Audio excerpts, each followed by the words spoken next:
El Real Madrid cayó este sábado 3-0 ante el Eibar y por cuarta vez en esta temporada fue aplastado por un equipo que viste de azulgrana. El primero fue el Chesca de Moscú en la Champions y luego el Levante en el Santiago Bernabéu.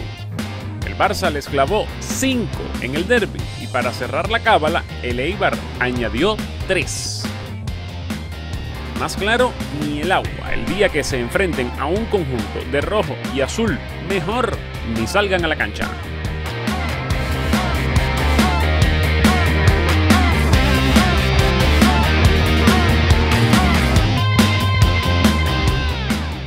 Ya que nos encontraste, no nos pierdas. Suscríbete a nuestro canal de YouTube de Telemundo Deportes.